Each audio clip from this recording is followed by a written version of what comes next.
The last time I spoke to my high school crush, she messaged me out of nowhere saying, "Do you ever wonder what we would have been?" I thought she was drunk and never replied, but I found out a month later she'd passed, and that message haunts me more than any love I've lost. I hadn't seen Valerie Benson since graduation day in 2004. She was the kind of girl who didn't have to try hard to be loved. Everyone wanted to be near her. She had that smile that made you forget where you were for a second. She was the girl you always noticed walking into a room, but she wasn't stuck up about it. She actually talked to people. She talked to me. I was the kid who wore baggy clothes, kept my head down, and walked the halls like a ghost. I didn't really have friends, not the kind that mattered. But Valerie saw through all that. She'd say hi to me like I was someone. She once told me she liked my handwriting. Stupid, I know, but it meant something. No one had ever said that before. That little thing kept me up for nights back then. Of course, she had her own life. Boyfriends, prom, cheer squad, college plans. And me? I barely scraped by. I worked nights at my uncle's auto shop and then joined the army just to get out of that town. I lost touch with almost everyone after high school. It felt easier that way. I hadn't even looked her up online, not once in all those years. Then last October, right after my 38th birthday, I got a message. I still remember the way my chest felt when I saw her name pop up. Valerie Benson. Now she went by Valerie Truitt. Her profile picture was a family shot, her, a guy with a beard, 2 kids, a dog. They looked happy. She looked older, but still her. That smile was the same. The message said, "Do you ever wonder what we would have been?" I stared at it for a while. I felt like I couldn't breathe for a second. Then I laughed a little, uncomfortable. It was just so out of the blue. After all these years? Why now? My first thought was that she had a little too much wine that night. Maybe things weren't great in her marriage. Maybe she was bored. Or maybe she sent that to a bunch of people, just testing the waters. That felt safer to believe. I didn't respond. I told myself it would be better that way, less complicated. No need to open old doors. I closed the laptop and tried to forget it. A few weeks later, I was scrolling through Facebook and saw her name again. Only this time it was in a black and white photo. Rest in peace, Valerie Benson Truitt. She had passed away. I didn't believe it at first.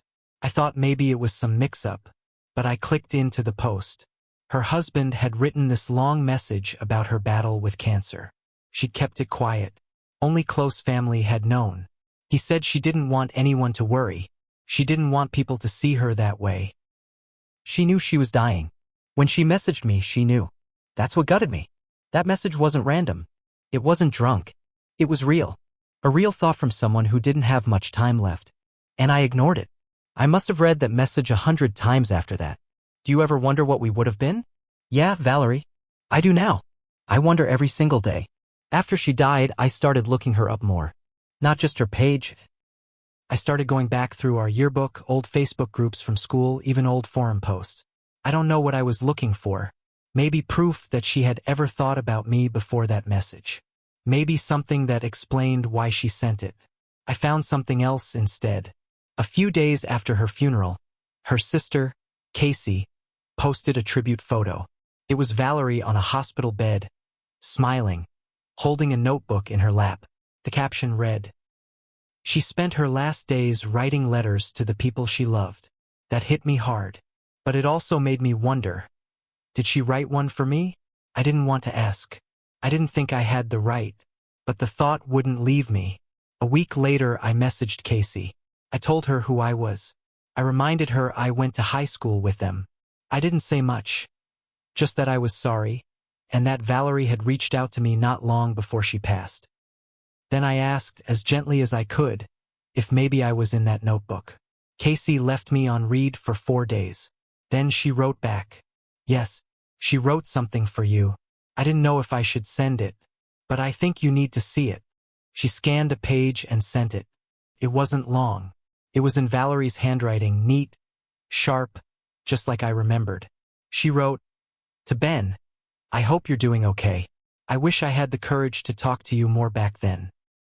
You always looked so lost, but I saw something strong in you. I never forgot your laugh that day in chem class. I know this message is late, but I needed you to know I wondered too. Not because I'm unhappy, but because some people stay in your heart forever. You were one of mine." I dropped my phone. Just sat there, staring at the floor like someone punched me in the chest. The more I thought about it, the more it made sense. I remembered that day in chem. I'd cracked some joke about the teacher's hair, and she laughed so hard she had to wipe her eyes. That was the only time we ever sat next to each other in class. Just 2 weeks before graduation. But then, the next morning, I woke up angry. Angry at myself for ignoring her. Angry that she never told me sooner. Angry that she waited until she was dying to say it. I wasn't mad at her. I was mad at what life does. How it lets people walk around with all these things in their hearts, and no one ever says them until it's too late. And then, a different kind of anger hit me. Her husband, David Truitt. I went back through his posts. First, it was what you'd expect. Loving husband, grieving father. But something about him started to feel off. I couldn't explain it at first. Then I saw it. A comment buried under an old photo of Valerie holding their daughter, maybe 3 years ago. Someone had asked, "How's Val doing?" And his reply was, "Better now that she's not chasing ghosts." That phrase stuck in my head. Chasing ghosts. I clicked into his profile, dug deeper. There were comments, pictures, inside jokes with people I didn't know. But the tone, it didn't feel like someone who lost the love of their life. It felt like someone who owned their wife. Like she was a prize he had to hold on to. Then I found something that made my blood go cold. In one comment thread, from almost a year ago, someone named Greg asked him if he was still reading her old messages. David replied, "Nah, I took care of that. No more loose ends." It was vague, but suddenly everything felt different. The message she sent me, the notebook, her silence before death. What if David saw the message before I did? What if Valerie hadn't just reached out on her own, quietly, peacefully? What if she had been afraid? What if that message was more than just a what if? What if it was a cry for help I ignored? Now I had to find out the truth. I couldn't stop thinking about it. That message, the notebook, the no more loose ends comment. It all started eating at me like rust under paint, slow, but deep. I didn't even know where to start, so I called someone who did. Sean Marler. We weren't close in high school, but he was friends with everyone. Now he worked as a private investigator down in Birmingham. We stayed connected through Facebook, and I'd seen his updates over the years: cheating spouses, missing persons, the usual. I sent him everything: screenshots, Valerie's message, her letter to me, and the comments from David. I asked him if I was reading too much into it. Sean called me an hour later. "Ben," he said, "you're not crazy. That guy's Facebook is a gold mine of red flags. Something doesn't sit right." Sean offered to look into David quietly. Nothing official. Just a background check, social stuff, maybe even talk to a few folks in their circle. I wired him some money and waited. While he did that, I kept digging on my own. I found Valerie's obituary online. Simple, heartfelt, but it left a few things out. It didn't mention the name of her oncologist. No mention of hospice care.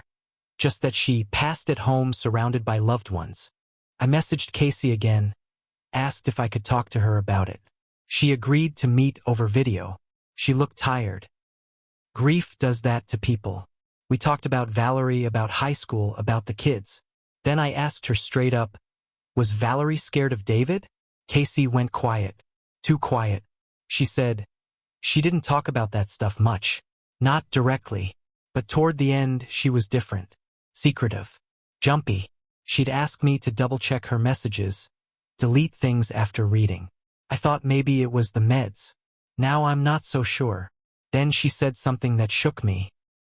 She told me right before she went into the hospital for the last time, "If anything happens to me, Ben will know what it means." I nearly dropped my phone again. Sean called back 3 days later. David Truitt's clean on paper. No arrests, no money issues, no lawsuits. But I talked to one of his old coworkers from a medical equipment supply company in Montgomery. The guy told me David got fired for stealing controlled inventory, painkillers mostly. This was 4 years ago. They never pressed charges. Then Sean paused. "And Ben, there's something else. Valerie didn't die at home. I didn't say anything. I just waited for him to go on. She was supposed to be in hospice, but she was discharged early. No clear record why. Her death certificate lists cause as complications from cancer, but there's no hospice log, no nurse visits. And the time of death? Around 3 a.m., when only David was home. I felt sick, like my stomach dropped through the floor. Sean kept talking. There's no evidence of foul play. Nothing a cop would chase without pressure. But that phrase, no more loose ends, and Valerie reaching out to you right before she died? Something's not right. I got off the phone and sat in silence for a long time. I thought back to that message again. Do you ever wonder what we would have been? It wasn't just a thought. It was a whisper from someone surrounded by silence. Someone who knew her time was up. And maybe not from just cancer. I opened Facebook, looked at David's profile. His face smiling with those kids, commenting on football games, planning a fishing trip. Then I thought about Valerie's voice, the way she used to laugh, the way she saw me back when no one else did. This wasn't over. Not even close. I wasn't going to let him forget her that easy. After the call with Sean, I didn't sleep for days. I kept thinking about her letter, her message, the way Casey said she'd been acting. The fact that she didn't die in hospice like everyone thought. And most of all, I kept seeing that smug, regular life David was posting online. Like nothing had happened. Like Valerie had never been more than a stage in his life. I couldn't prove anything. Not yet. But I knew something dark happened in that house. Something no one wanted to look at. And I couldn't let it go. So I went down to Alabama. I told Sean what I was doing. He tried to talk me out of it. Said it was risky, said if I pushed too hard without proof, I could ruin my own life. But I wasn't planning to hurt anyone. I just needed answers. And maybe justice. Or something close to it. I drove straight to the house. It was a small place in a quiet part of Montgomery. The lawn was neat. A basketball hoop in the driveway. I sat outside in my truck for 2 hours just watching. David came out to take the trash. Same guy from the pictures. Beard. Glasses. Didn't look like a killer. Just another dad. I knocked. He opened the door with a cautious smile. Can I help you? Yeah, I said. Name's Ben. I knew Valerie. From high school. He blinked and for a second I saw something flicker in his eyes. A twitch. Not fear, just something close. Recognition. Ah, he said slowly. Okay. You're that Ben. That Ben. He invited me in. Offered me coffee. I said no. The house was clean. Too clean. Like no one had really lived there since Valerie passed. We sat in the kitchen. I didn't waste time. She messaged me. Right before she died. He stared at me, then smiled like a snake. Yeah, he said. I know. I read it. My heart thumped hard. You went through her messages? I asked. He shrugged. She was my wife. We didn't keep secrets. I leaned forward. She didn't send that like some what-if text, David. She was scared. She left a letter for me. His eyes narrowed just slightly. She was sick. A lot of things didn't make sense at the end. She told Casey that if anything happened to her, I'd know what it meant. He stood up. What exactly are you accusing me of? Nothing yet, I said. But I know she didn't die in hospice. I know about the painkillers.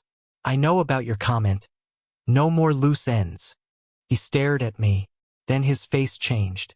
Something cracked. He stepped closer. You think you loved her? You think she was some perfect angel writing love letters from her deathbed? Let me tell you something. She wanted out. Out of this house. Out of this life. She blamed me for everything.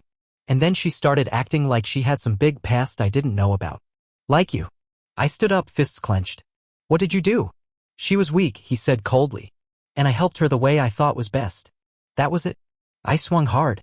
My fist caught his jaw and he hit the tile floor. He groaned, but I didn't hit him again. I didn't want to kill him. I wanted him exposed. I left and called Sean. We reported everything. The letter, the message, the hospice records or lack of them. Sean pulled some strings, got it to the right people. Valerie's body had been cremated, but her medical files were still there. And those files showed irregular doses of morphine after her hospice care ended. It wasn't enough to charge him for murder, but it was enough to start a storm. David lost his job, lost custody of the kids after CPS found out about the drugs in the house. He lawyered up, tried to paint me as obsessed. But Casey came forward. So did a neighbor who heard yelling the night Valerie died. The case never became a trial, but he lost everything. As for me, I lost a piece of myself too. Not because I wanted Valerie back. Not like that. But because I had the chance to say something when she reached out, and I didn't. I carry that guilt. But I also carry her words. Some people stay in your heart forever. She was one of mine. Always will be. And now at least she can rest in peace.